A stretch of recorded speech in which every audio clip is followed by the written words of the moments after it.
ध्यान उनके अंदर रहता है, परमात्मा का ज्ञान रहता है। वाणी कहते परमात्मा की, सुनते तो परमात्मा की और गाते तो परमात्मा की, इसीलिए उनके हृदय में जो है परमात्मा निवास करते हैं, परमात्मा में वो निवास करते हैं। इसलिए दादू दयाल महाराज वाणी भी फरमाती हैं, संग ही लागा सब फिरे राम नाम के साथ, चिंतामणि हृदय बसे तो सकल पदार्थ हाथ। तो ये बात तो सिद्ध हो गई भाई, संत महापुरुषों के सानिध्य में जाने से, रहने से सुख ही सुख है, आनंद ही आनंद है। हमें करना क्या है? जैसे हमारे दयाल महाराज की वाणी फरमाती है कि सीप सुधा रस ले रहे और पीवे ने खारा नीर, माही मोती निभजे दादू पंद शरीर। कहते हैं समुद्र के अंदर सीपें रहती हैं और उन सीपों में जो है आसूज की स्वाति नक्षत्र की जो है बूंद गिरती है और वो सीपें जो है बंद हो जाती है।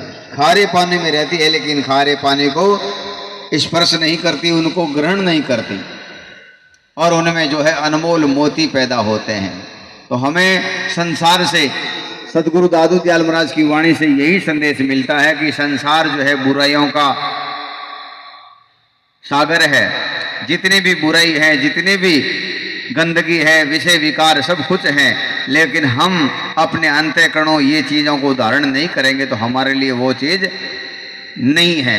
हमें संत महापुरुषों के उपदेश को धारण करके नित्य प्रति नित्य कर्म, इसी को कहते हैं कि परमात्मा को, गुरु को, माँ बाप को और संसार के जो संविधान हैं उनको जो पसंद आ जाए, उनके अंदर जो भी काम होता है वो सब काम जो है परमात्मा को अच्छा लगता है। हम लोग जो है परमात्मा के विधान को, देश के विधान को, माँ बापों की इच्छा के विरुद्ध, गुरुजनों की विरुद्ध इच्छा के विरुद्ध, परमात्मा के इच्छा के विरुद्ध जो भी कार्य करते हैं वो हमें बार बार जो है नरकों की ओर ले जाते हैं। तो हमें संत महापुरुष एक विधि देते हैं, नित्य क्रम देते हैं।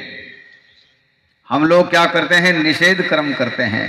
हमारी सनातन संस्कृति में पहले सभी लोग जो है बड़े बुजुर्ग लोगों का जो है प्रणाम करते, उनका आदर सत्कार करते, उनकी सेवा करते। गांव के चौपाल में भी कोई मिल जाते तो उनकी आज्ञा का उल्लंघन नहीं होता था। आज अपने माँ बाप की भी जो है आज्ञाओं का उल्लंघन करते हैं। तो धीरे धीरे धीरे धीरे जो है आपकी स्थिति गिरते गिरते ऐसी हो जाएगी कि आप जब तक इस अवस्था में आओगे, बूढ़े बनोगे, तब तक जो है आप धक्के खाने लायक हो जाओगे। हमारे संत महापुरुष एक दृष्टांत देते हैं कि एक बूढ़ी माता जो है घर के पिछवाड़े में रहती थी और अपनी नई नवेली बहू को कहती है, बेटा उस डोकरी को ये भोजन दिया। लेकिन भोजन किस में देती थी? माटी के जो है ठीकरों में। वो धीरे धीरे जो है दिन बीतते गए, रोज भोजन देती गई। एक दिन वो सासू जो है बाहर जो है देखी, अपने बाड़े में देख के आती तो वो सभी जो है ठीकरे है उनकी जो है बड़ी जेट लगा के रखी है। वो कहती है, भाई तुमने ये सब यहाँ क्यों रखा? बोले, माँ जी आज तो कुमार हैं और सब काम कर रहे हैं, पता नहीं आगे कुमार जन्मेंगे कि रहेंगे कि ये माटी का काम करेंगे कि नहीं करेंगे। आपके घर की यही रीत है कि बूढ़े लोगों को माटी के ठीकरों में भोजन दिया जाता, तो फिर मैं कहाँ ढूंढने जाऊंगी, यही काम आपके आ जाएगा। तो बोले, तुम मुझे जो है इनमें भोजन कराएगी, जब आप अपनी सासू को इसमें करा सकती है तो मैं क्यों नहीं करवाऊंगी? आपके घर का तो यही नियम है। संत महापुरुष कहते हैं ज्ञान सुनना हो चाहे रखना हो, अपने स्वयं से चालू होता है, अपने स्वयं से, परिवार से चालू होता है। हम जैसा व्यवहार करेंगे वैसा ही हमारी संतान सीखेगी। तो आप सोच समझकर, कोई आदमी जो शराबी है तो उसका लड़का जरूर 100% शराब पिएगा ही पिएगा। कोई जुआरी है तो 100% उसका लड़का जुआ खेलेगा ही खोलेगा। आप लड़ाई झगड़ा ज़्यादा करते हो तो आपका लड़का जरूर वही चीज़ सीखेगा। इसलिए संत महापुरुष अपने को यही बात बताते हैं कि परमात्मा के, गुरुजनों के और माँ बाप की जो इच्छा हो वो कार्य करना चाहिए। उस कार्य में हमेशा आपका जो है भलाई होगा, अच्छा ही होगा।